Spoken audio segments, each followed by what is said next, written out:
Bienvenue dans cette exploration captivante de l'histoire du Canada. Mais avant tout, abonnez-vous pour ne rien manquer de nos prochaines vidéos. L'Acte de Québec a été adopté après la guerre.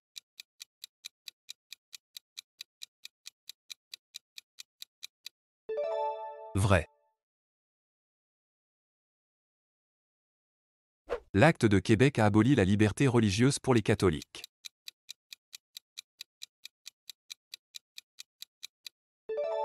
Faux. Les Canadiens cherchaient à préserver leur mode de vie au sein de l'Empire britannique.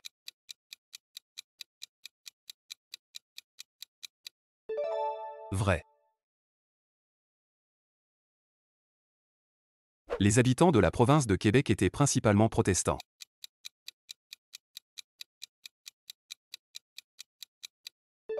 Faux. L'Acte de Québec a accordé la liberté religieuse aux catholiques.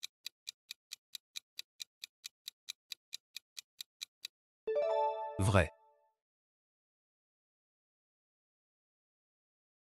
Les règles juridiques françaises étaient appliquées pour les affaires civiles en vertu de l'Acte de Québec. Vrai. La province de Québec a été nommée après la guerre.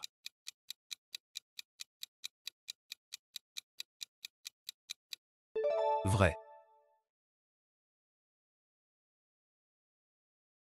En quelle année les 13 colonies britanniques ont-elles proclamé leur indépendance?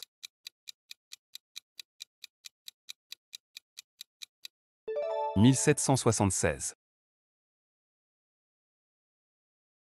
Qui sont les loyalistes qui ont fui l'oppression de la Révolution américaine?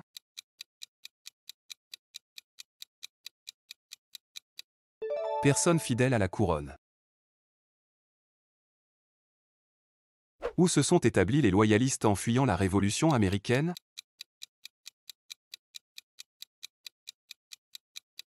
Nouvelle-Écosse et Québec. Qui a conduit des milliers d'Indiens Mohawks loyalistes au Canada?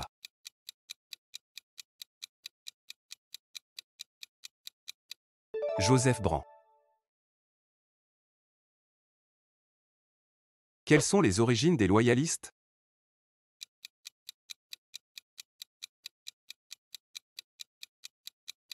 Hollandaise, allemande, britannique, scandinave, autochtone et d'autres.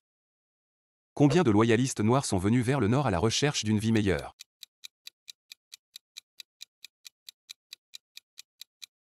Environ 3000.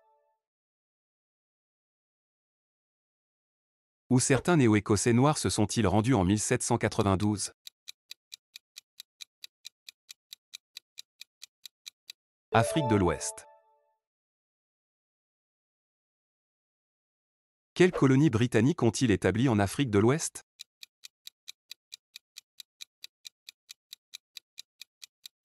Freetown, Sierra Leone. Quelle guerre a provoqué la division de l'Amérique du Nord?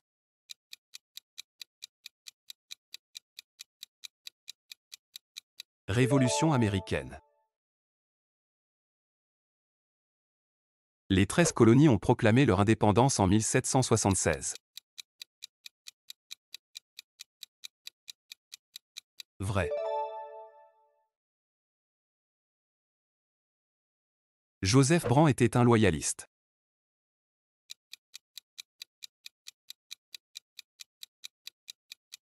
Vrai.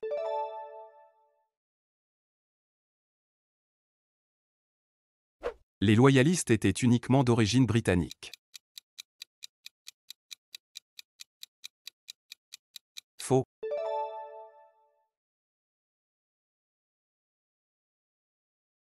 Freetown en Sierra Leone a été établi par des loyalistes noirs. Vrai.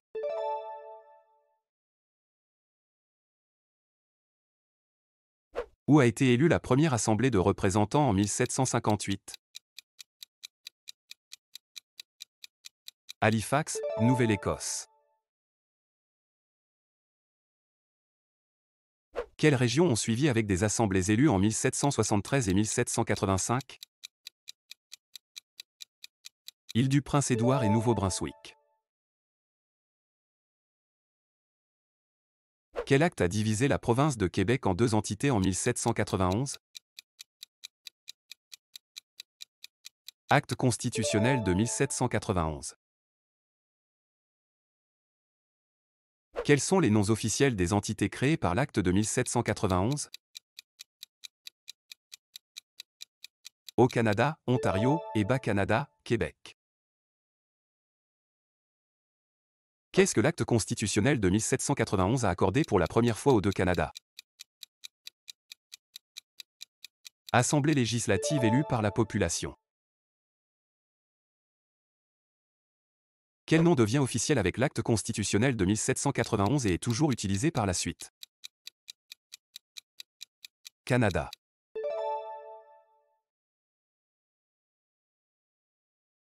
Comment les colonies de la côte atlantique et les deux Canadas sont-elles collectivement appelées?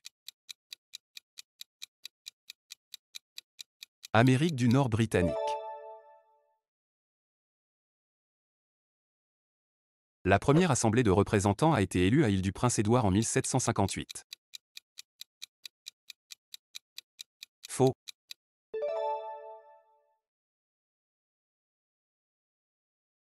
Le Haut-Canada était principalement catholique et francophone. Faux.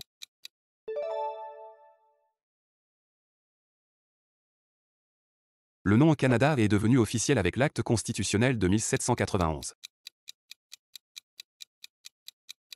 Vrai.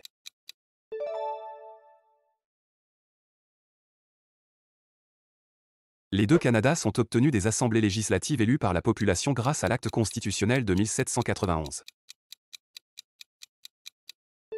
Vrai.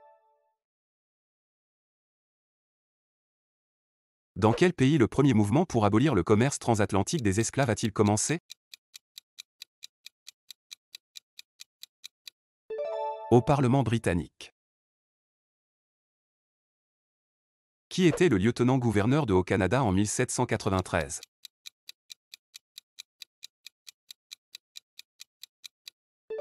John Grave Simcoe. En quelle année le Parlement britannique a-t-il interdit la vente et l'achat d'esclaves?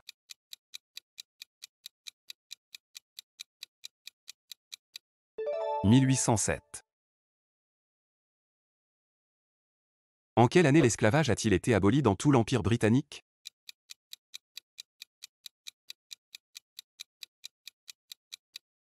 1833. Quel réseau chrétien anti-esclavagiste a aidé les esclaves à fuir les États-Unis et à s'établir au Canada?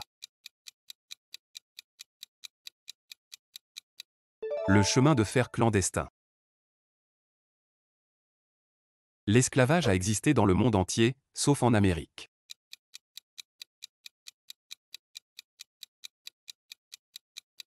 Faux. Le mouvement pour l'abolition de l'esclavage a commencé en Asie.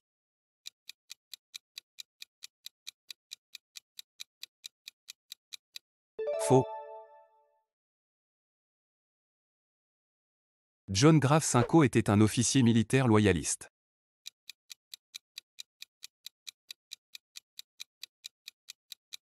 Vrai. L'esclavage a été aboli dans tout l'Empire britannique en 1807.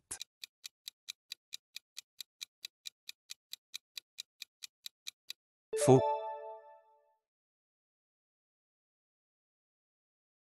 Le chemin de fer clandestin était un réseau chrétien pro-esclavage.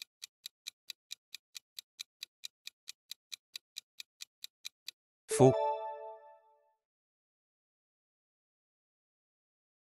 Le premier mouvement pour abolir le commerce transatlantique des esclaves a commencé en Asie. Faux.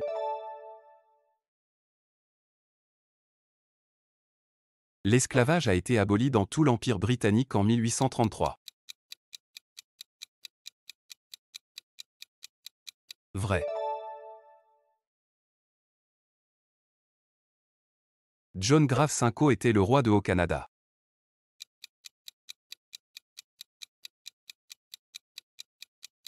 Faux. Le chemin de fer clandestin était un réseau chrétien anti-esclavagiste. Vrai. Quelles entreprises se faisaient concurrence pour la traite des fourrures au Canada?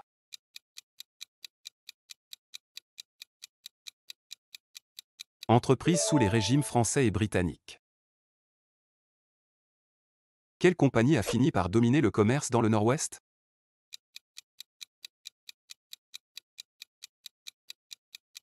Compagnie de la baie d'Hudson. Où se trouvent les postes de traite devenus plus tard des villes?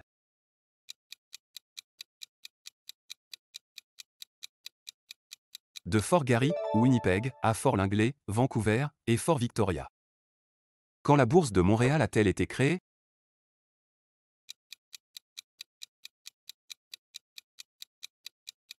En 1832. Quelle était la principale base de l'économie du Canada pendant des siècles?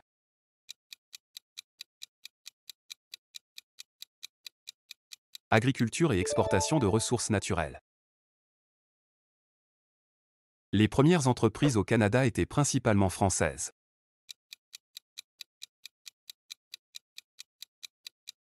Faux. La compagnie de la baie d'Hudson était dominée par des employés français.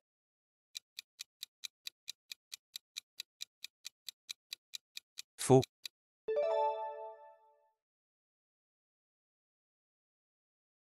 La bourse de Montréal a été créée au XVIIIe siècle.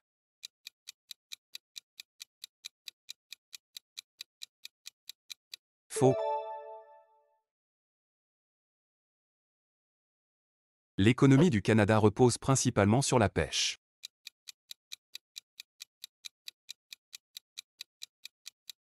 Faux.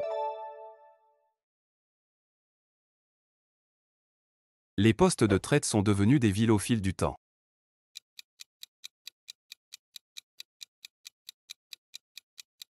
Vrai. Le commerce des fourrures était dominé par les entreprises britanniques.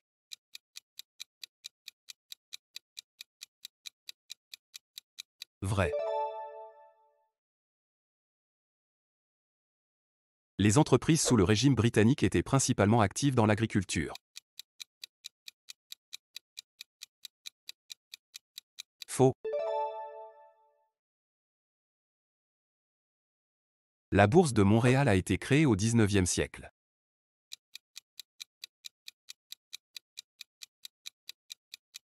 Vrai.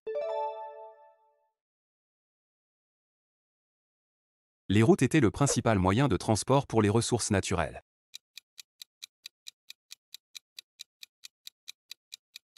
Faux. Les canaux étaient utilisés pour transporter des ressources naturelles au Canada.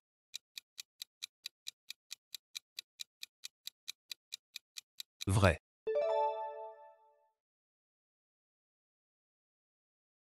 Merci d'avoir regardé la vidéo, aimez la vidéo et abonnez-vous à la chaîne pour ne rien manquer des prochaines vidéos.